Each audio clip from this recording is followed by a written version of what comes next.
मैं बात करने जा रहा हूं इलेक्शन 2024 के बारे में। जी हाँ मेरे प्रियो, इलेक्शन 2024 भारत का एक ऐसा इलेक्शन जो 5 साल में एक बार आता है, जहां पर एमपी चुने जाते हैं, जिनके द्वारा भारत देश के प्रधानमंत्री चुने जाते हैं। तो ये इलेक्शन का महीना शुरू हो चुका है, कैंपेनिंग हो रही है। बहुत सारे क्रिश्चियंस सुन रहे हैं, सोच रहे हैं हम भारतीय जनता पार्टी को वोट करें, हम कांग्रेस को वोट करें, हम आम आदमी पार्टी को वोट करें, या फिर हमारे लोकल लेवल पर जो सपा है, शिवसेना है, ये कौन से पार्टी को वोट करें। ऐसे कन्फ्यूजन क्रिश्चियंस के अंदर हमेशा रहता है। और बहुत सारे क्रिश्चियंस कहते हैं कि यार हमको इन झमेलों में नहीं पड़ना है, हम सिर्फ प्रार्थना करेंगे और हम वोटिंग करेंगे ही नहीं, परमेश्वर जैसा चलाना चाहे वैसा चला दे।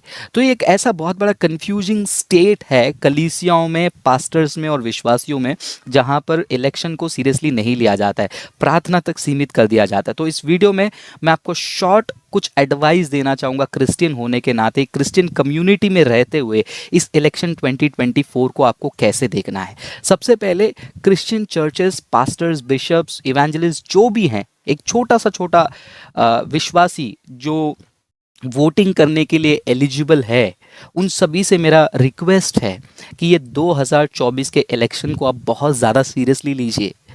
एज अ क्रिश्चियन आपको वोटिंग में भाग लेना अनिवार्य है। आप पूछ सकते हो कि किस आधार पर बात कर रहे हो। मैं आपको 5 पॉइंट बताना चाहूँगा जो हर एक क्रिश्चियंस के लिए अनिवार्य है इलेक्शन में भाग लेना। वोटिंग करना क्रिश्चियन चर्चेस, पास्टर्स और विश्वासियों के लिए बहुत ज़्यादा ज़रूरी है, और इसका सपोर्ट हमें बाइबल से भी मिलता है। कुछ लोग डायरेक्टली पूछेंगे बाइबल में कहाँ लिखा है वोटिंग करो। बाइबल में बहुत सारे डायरेक्ट वचन नहीं लिखे हुए हैं, क्योंकि बाइबल जो है हमारे जीवन से जुड़े हुए सिद्धांतों के लिए लिखी गई है। लेकिन इसका मतलब ये नहीं कि बाइबल में बातें नहीं है। बाइबल को स्टडी करते समय कई सारे ऐसे बातें पता चलती हैं जिसके आधार पर हम बहुत सारे निर्णय ले सकते हैं, और उनमें से इलेक्शन भी एक है। अगर आप रोमियो की किताब पढ़ते हैं, विशेष करके रोमियो के पत्र 13वां अध्याय वचन 1 से लेकर 7 पढ़ते हैं, वहाँ पर बाइबल हमें इनकरेज करती है कि जो कानून दिया गया है, जो गवर्नमेंट दिया है, वो परमेश्वर की ओर से, हमें उसका आज्ञा पालन करना चाहिए। उससे जुड़े हुए कानूनों का पालन हमें करना बहुत ज़रूरी है। तो जिस भारत देश में हम रहते हैं मेरे प्रियो, ये भारत देश का एक संविधान है, और ये संविधान और यहाँ के जो सिस्टम है उसका एक फॉर्मेट है, उसका एक मैंडेट है कि हम 5 साल में एक बार इस देश के लिए प्रधानमंत्री को चुने जो इस देश का नेतृत्व करता है। तो यदि बाइबल हमें कहती है कि हमें कानूनों को मानना है, बाइबल हमें कहती है कि हमें गवर्नमेंट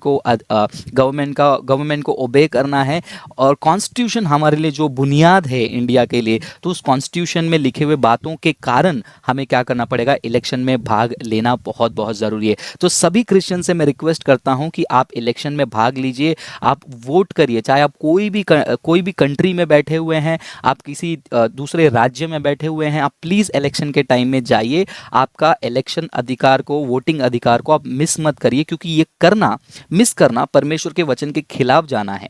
दूसरी बात, हम क्रिश्चियन हैं, राइट, हम देश से प्रेम करते हैं, क्योंकि हमारे जो जितने भी मिशन वर्क हुए हैं वो इंडिया को डेवलप करने के लिए हुए हैं। तो हम, अगर आप घर पे बैठ जाते हैं, हम वोट करने नहीं जाते हैं, तो कहीं ना कहीं हमारे अंदर जाने अनजाने में हम ये साबित कर रहे हैं कि हमारे देश से हम प्रेम नहीं कर रहे हैं। बाइबल इस बात को बिल्कुल एनकरेज नहीं करेगी।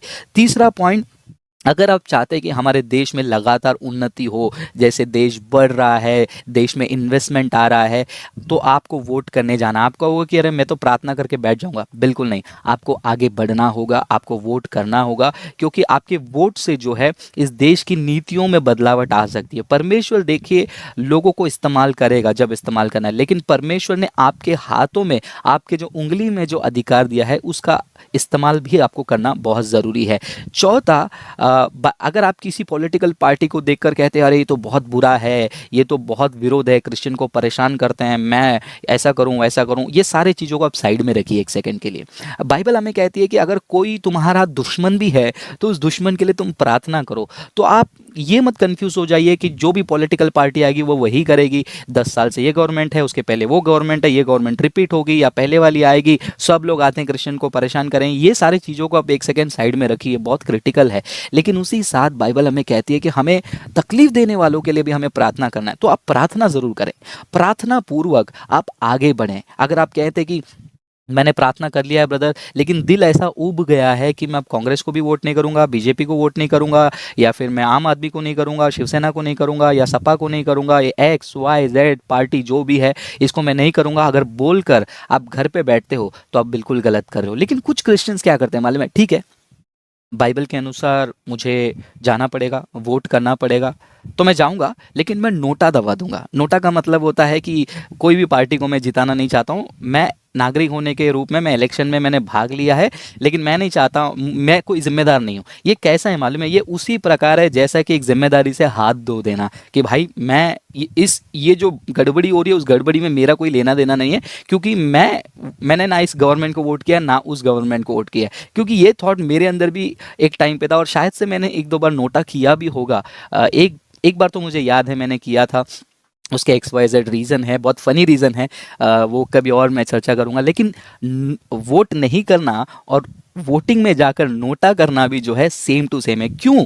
क्योंकि मान लीजिए अगर 100 वोट हैं, ठीक है, 100 में से किसी गवर्नमेंट को जीतने के लिए 80 वोट चाहिए, और किसी गवर्नमेंट को फॉर्म करने के लिए 80 के अबव चाहिए, और आप जाकर नोटा नोटा नोटा नोटा दबा रहे हैं, तो मान लीजिए नोटा का काउंट जो है वो ज़्यादा हो गया है, तो वो 80 का मार्क एक पर्टिकुलर पार्टी को नहीं मिल सकता है। तो प्लीज़ आप नोटा मत करें, क्योंकि नोटा करना और वोट नहीं करना दोनों एक है। तो सबसे पहले अगर आप बाइबल के वचन को मानते हैं तो ज़रूर आप जाइए वोट करने। दूसरा, अगर आप देश से प्यार करते हैं। तीसरा, देश की उन्नति चाहते हैं। और चौथा, आप शत्रुओं से प्रेम करें। ये मत बोले कि हमको ये किया वो किया, हमें प्रेम करना है। प्रेम के द्वारा ही जो है हम यीशु मसीह का संदेश लोगों तक सुना सकते हैं। और पांचवा, आप वोटिंग में जाकर नोटा मत करें। अब सवाल ये है कि कौन से पार्टी को वोट करूं ब्रदर? ब्रदर आप बताइए, आप किसको वोट करोगे? आप एक्स पर्सन को वोट करोगे या वाई पर्सन को वोट करोगे? ये मेरा इंडिविजुअल चॉइस है, और मैं आपको इन्फ्लुएंस नहीं करना चाहता हूँ। कुछ प्रचारक स्टेज में माइक पकड़कर प्रोफेसी कर रहे हैं, ये आएगा वो आएगा, और कली से इन्फ्लुएंस हो जाते हैं। मैं आपको सजेशन दूंगा, सबसे पहला आपको मैं सजेशन दूंगा, प्रार्थना करें। परमेश्वर के चरणों में जाएं, बैठें और प्रार्थना करें, और परमेश्वर से पूछें कि प्रभु, ये जो परिस्थितियां हैं, इन परिस्थितियों में आप क्या चाहते हैं कि मैं किसको वोट करूं?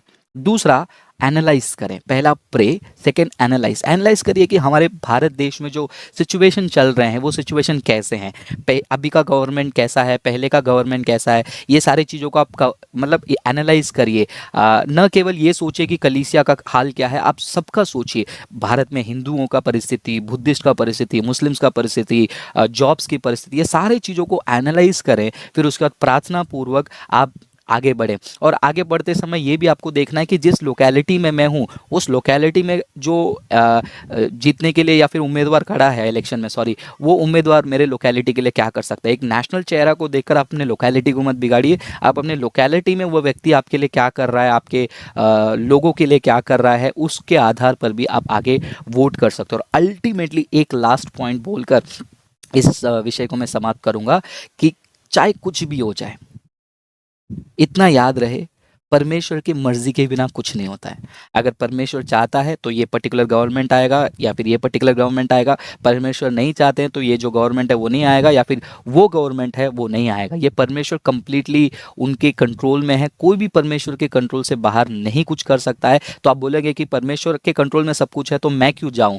ये एक आज्ञा है आपके लिए कि आपको जाना है, और आपके लिए जो जिम्मेदारी दी गई है आपको वो निभाना है। तो सभी क्रिश्चियन ब्रदर से मेरा रिक्वेस्ट है, अगर आप एलिजिबल हैं जाइए वोट करिए। अगर आप एलिजिबल हैं, अभी तक आपका वोटर आईडी नहीं बना हुआ है, फाइंड आउट करें। खर्चा अगर हो जाता है, कोई बोल रहे कि नहीं साइबर में जाके मैं आपको हेल्प करूंगा, तो जो भी है आप जाइए, आप सच्चे दिल से अपना रजिस्ट्रेशन करें और इलेक्शन के टाइम पे ज़रूर वोट करें, क्योंकि ये एक तरीका है क्रिश्चियन होने के नाते भारत देश के संविधान को रिस्पेक्ट करने का और भारत देश के उन्नति के लिए। सो आशा करता हूँ आप वोट करेंगे। मैं जाऊँगा, मैं कौन से पार्टी को वोट करूँगा वो तो मैं नहीं बताऊँगा, लेकिन प्रभु जैसा गाइड करते हैं, मैं सिचुएशन को एनालाइज करके मैं उस पार्टी को वोट करूंगा। So all the best. ये वीडियो को कट करके जितना हो सके इस वीडियो को हर एक व्हाट्सएप ग्रुप में, क्रिश्चियंस के ग्रुप में शेयर करें, ताकि वो लोग भी जागरूक हो और अपने अधिकार को समझे और क्रिश्चियन होने के नाते अपना योगदान भारत देश के लिए दे सके।